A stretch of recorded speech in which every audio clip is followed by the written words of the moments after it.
The hardest things, it's the time that it takes away from your regular life. My name is Tracy Antonelli, and we are here talking about our life with thalassemia. My life, my daughter's lives.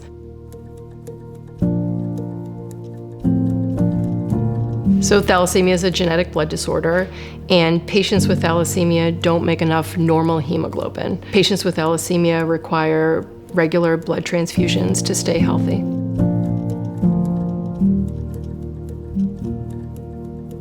Going through my 20s and my 30s, a lot of the time I spent discussing with the hematologist, when do I start transfusions? On the one hand, look at all of the things that I'm doing, not transfused, but I was profoundly anemic.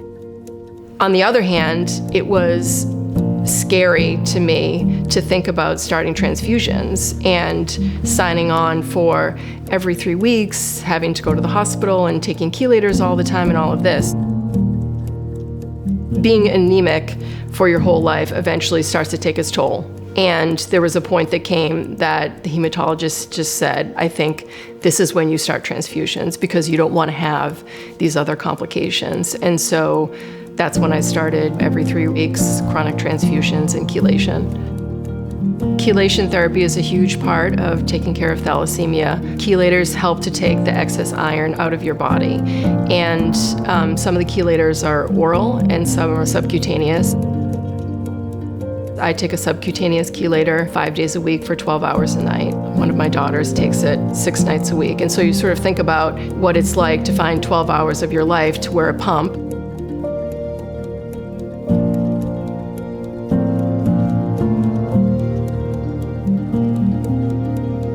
We schedule everything around thalassemia. We schedule vacations around thalassemia. You know, our last vacation, the reason why I was a week late for blood is because we went on vacation. At night, we have to make time to make sure that there's 12 hours to take the chelator. There's a lot of coordination.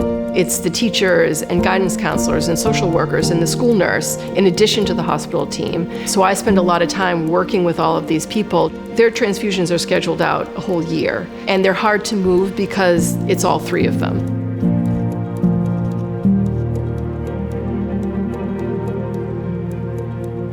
Whether it's watching your kid miss something at school or not be able to go to a practice, or even watching the girls and feeling like they're struggling, whether it's at gym class or where they're playing a sporting activity and they can't keep up with their friends.